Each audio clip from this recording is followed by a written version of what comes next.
Hey, what's going on, everyone? So today we're answering questions. And this is a question that I've talked about in the past, and I get asked this a lot. What's it like getting called up to the major leagues? What is the process? Who does it? How does it happen? I'm going to give you my experience because I got called up to the major leagues in 2008. I was in AAA with the San Diego Padres.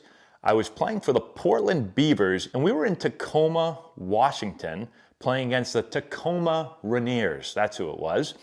And I'm going to break down exactly what my day was like and how I got called up. And then I'm going to talk about other players because I've been around and seen tons of players get called up to the big leagues. And obviously for every player, this is like the highlight of not just their career, but some of these players, it's the highlight of their life. They've been dreaming about getting that call up, playing in the major leagues since they can remember, since they were 5 years old. And so let's break it down. Now, you've probably seen recently, and this didn't happen back when I played, but now they'll capture a lot of these moments on camera. They'll have a little camera set up. Especially when you're going to Camden Yards and you're going to play in the big leagues for the first time. Let's go!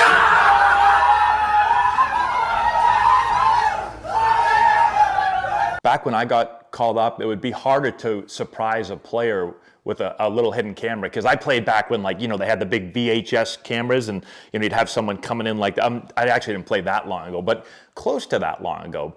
But now we see it, and managers will do it different ways. You'll see some managers will do it in their office. You'll see some managers will do it out in the clubhouse and have someone filming. So there's a lot of different ways it can happen, but this is how it happened with me. So I was playing again in a AAA game, and I was having a horrendous season, but I was having a great month of August. I was playing really, really well, the best baseball I had played all year, thankfully, because I was in the middle of, that season was the worst season of my life.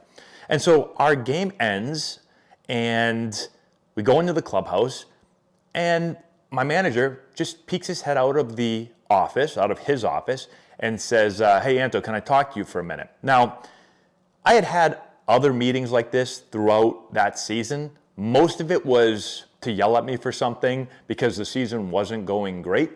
Later in my career, I got a lot of those calls into the office, and it was to get released. So I later learned that when I got called in, it was like, this is not good, I'm about to get fired. But this time, I was totally not expecting to get called up. I was hitting like 230 for the season. Now, I was hitting like over 300 that last month. I was playing really well, but I didn't expect to get called up. So when I hear, hey, Anto, come into the office, I'm figuring, I really actually don't know what I'm figuring. I'm probably thinking in my head, like, I'm kind of playing well. What am I going to get yelled at for right now? So I sat down, and our manager basically told me, you've had a really tough year this year. I know it's been a struggle for you, but you have done a really, really good job of turning things around and playing really well this last month of the season. So congrats, you're going to the big leagues.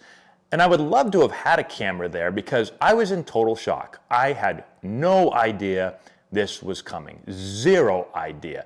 I thought I'd be released before I got called up. And I was a first round pick only a couple years prior. I was a first round pick in 2006, so I got called up super fast.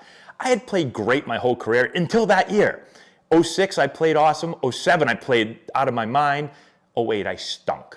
So was not expecting it, but was obviously extremely happy. And I remember I left the clubhouse, and you don't know what to do. Like, you don't know, do I tell people? I don't think anyone really thought that I was getting called up. And I think I might have just mentioned to a few people. I think some people were like, hey, what's going on? I said, I just got called up to the big leagues. And then everyone says congratulations, and everyone gets excited. But I don't think many people were expecting it either. And then I went outside on my phone, I called my parents, and then I called my wife and told her. At the time, she was my girlfriend. And it takes a little while for you to comprehend, at least for me, what just happened. Because again, I was not expecting it at all. It kind of feels like an out-of-body experience. I'm going to the major leagues, right? Like, again, I thought this was something that maybe could happen when I got drafted, but you start thinking about being like that little kid again and saying like, oh, I want to play in the major leagues. But millions and millions and millions of kids say that, and it happens to almost no one. So for it to finally happen, It's a really odd feeling. It's really hard to explain. And then from there, the next morning, I jumped on a plane. Actually, my buddy and my roommate, Wade LeBlanc, got called up the very same day. So he was later called into the office and told the same thing. So we jumped on a flight the next morning. We flew first class for the first time in my life down to LA, and I faced Greg Maddux that night and got a hit in my first at bat. And making his major league debut tonight. The 1-1 pitch is swung on, and that's a base hit. How do you like that? So Matt Antonelli just called up from Double-A San Antonio and probably bangs one into center for a base hit. They're going to get the ball and get it back into the safety of the dugout. So Matt Antonelli can tell the grandkids, oh yeah, Greg Maddux, he's in the Hall of Fame. I had a base hit against him first time out. So that's how I was told. Usually, again, it happens typically in the manager's office. Sometimes they'll do it out in the clubhouse and everyone will get excited. But that was really the last time that I got really good news in the manager's office, because after that, it was like, you're either getting released, traded, designated, something bad's happening. In 2011, I wasn't released, but I was yelled at an awful lot anytime I got called into the office. If you follow my channel, you've heard those stories before. In 2012 with the Orioles, I was called into the office and designated for assignment. I went over to the Yankees, was called into the office and was released twice. Happened to me 2 times. Brian Cashman told me the first time, and then the second time I was told by my manager. 2013, I was called in to sit with the assistant general manager, and they told me that I was going on the Phantom DL or could be released. And then I went to AAA, and then I was called into the office by my manager and told me I was released. So it's usually bad. When you get called in the manager's office, typically, almost always, bad. Right? And all those years, I knew something bad was happening. I didn't walk in there and be like, yeah, I'm hitting 190. I'm going to the big leagues. No, I walked in there and I was like, I'm about to get fired. One time I was called in, I've told this story, I was called in, thought I was getting released, and I was asked if I could catch because I needed to be the backup catcher because our catchers got called up to the big leagues. And I was the backup emergency catcher that night. That's also when you know your career is about to end. When they take you and say, can you be a catcher when you've never caught in your entire life? And I did lie. They said, have you caught before? Can you do this? And I was like, hell yeah, I can do this. I mean, I caught in Little League. So stay out of the manager's office, except for that one time when you're getting the big league call up, because that is pretty cool. That's all I got. Let me know if you have any more questions in the comment section below. Subscribe to the channel, hit the notification bell, give it a thumbs up, all that good stuff. We'll talk to you later. Antonelli Baseball now offers 3 of the top online hitting and fielding courses in the world. Building the elite swing has helped over 2,000 players, parents, and coaches improve their bat speed, bat path, and bat quickness by teaching them the 4 core principles of the swing. It provides over 50 drills to help develop these principles so they become second nature.